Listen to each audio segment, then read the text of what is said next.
ಕೇಂದ್ರ ಸರ್ಕಾರ ಬುದ್ಧಿ ಹೋಗುತ್ತೆ, ರಾಜ್ಯ ಸರ್ಕಾರ ಬುದ್ಧಿ ಕೇಂದ್ರ ಸರ್ಕಾರ ಅದು ಇದೆ. ಅದು ಸ್ವಲ್ಪ ಅದು ಇದೆ. ಅದು ವೈಬ್ರೇಷನ್ ಭೂಕಂಪ ಅಂದರೆ ಇವಾಗ 0.4 ಸೆಕ್ಟರಲ್ಲಿ ಹಿಂಗೆ ಆಡ್ತಾ ಇದೆ. 6-7 ಹೋದರೆ ಡಗರ್ ಅಂತ ಇದಾಗ್ಬಿಡ್ತದೆ. 6-7 ಭೂಕಂಪ ಆದರೆ 6 ನಂಬರ್ ಮೇಲೆ ಹೋದರೆ ಬಿದ್ದೋಗ್ಬಿಡ್ತದೆ. ಅದು ಒಟ್ಟಿನಲ್ಲಿ ಆಡ್ತಾ ಇರೋದು ನಿಜನೇ. ಅದು ಒಟ್ಟಿನಲ್ಲಿ ಏನೇ ಆದ್ರೂ ಆಡ್ತಾ ಇರೋ ನಿಜ. ನನಗೆ ಒಂದೇ ಒಂದಪ್ಪ, ಯಾರು ಏನನ್ನ ಇಟ್ಕೊಳ್ಳಿ, ಸರ್ಕಾರ ಕೇಂದ್ರದಲ್ಲಿ ರಚನೆ ಆಗಿದೆ, ರಾಜ್ಯದಲ್ಲಿ ಸರ್ಕಾರ ರಚನೆ ಆಗಿದೆ.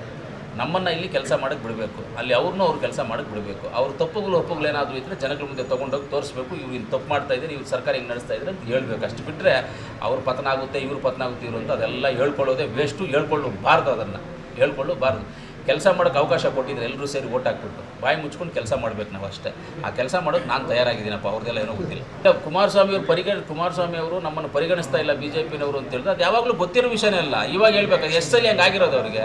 ಯಡಿಯೂರಪ್ಪನವ್ರು ಏನು ಮಾಡಿದ್ರು, 20 ತಿಂಗಳು ಕೊಡ್ತೀವಿ ಅಂತೇಳಿ ರಾಮಾಯಣ ಮಾಡಿಲ್ಲ, ಹೆಚ್ಚು ಕಮ್ಮಿಗಳು ಮಾಡ್ಕೊಂಡು ಹೊಡೆದಾಡ್ಕೊಂಡು ಎಲ್ಲ ಮಾಡಿ ಏನೇನಾಯ್ತು ಅವ್ರದ್ದೆಲ್ಲ ಕತೆಗಳು.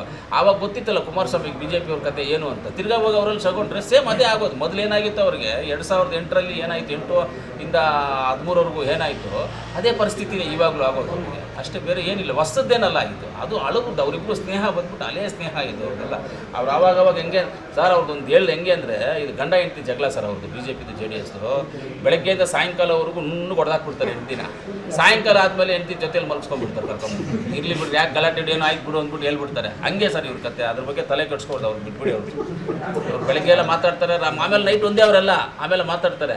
ನಾನು ಈ ಸ್ಟೇಟ್ಮೆಂಟ್ ಕೊಡ್ತೀನಿ, ನೀನು ಹಿಂಗೆ ಮಾಡು ಅಂತ ಹೇಳ್ತಾರೆ. ಇವಾಗ ಪಾದಯಾತ್ರೆ ಮಾಡೋದಂತೆ ಏನು ಕುಮಾರಸ್ವಾಮಿ ಅವ್ರು ಗೊತ್ತಿಲ್ಲದೇ ಅವ್ರು ಪಾದಯಾತ್ರೆ ಮಾಡ್ತಾರ? ಅದು ಅವ್ರ ಕಾನ್ಸ್ಟೆನ್ಸಿ ಮೇಲೆ ಹೋಗ್ತದೆ. ಬೇರೆ ಅವರು ಮಂಡ್ಯದಲ್ಲಿ ಹೋಗ್ತಲ್ಲ, ಅವ್ರಿಗೆ ಇಂಟಿಮೇಟ್ ಮಾಡದೆ ಮಾಡಿರ್ತಾರೆ ಇವರು.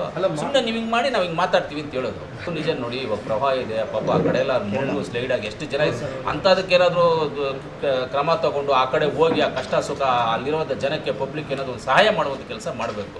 ಅದನ್ನು ಬಿಟ್ಬಿಟ್ಟು ಪಾದಯಾತ್ರೆಗಳು ಮಾಡ್ಕೊಂಡು ಇದು ಮಾಡ್ಕೊಂಡಿದ್ರೆ ಸರಿಯಲ್ಲ. ಅದೆಲ್ಲ ಒಳ್ಳೆ ಆರಾಮಾಗಿ ಅವ್ರವ್ರ ಕೆಲಸ ಅವ್ರು ಮಾಡ್ಕೊಂಡು ಹೋಗ್ಬೇಕು.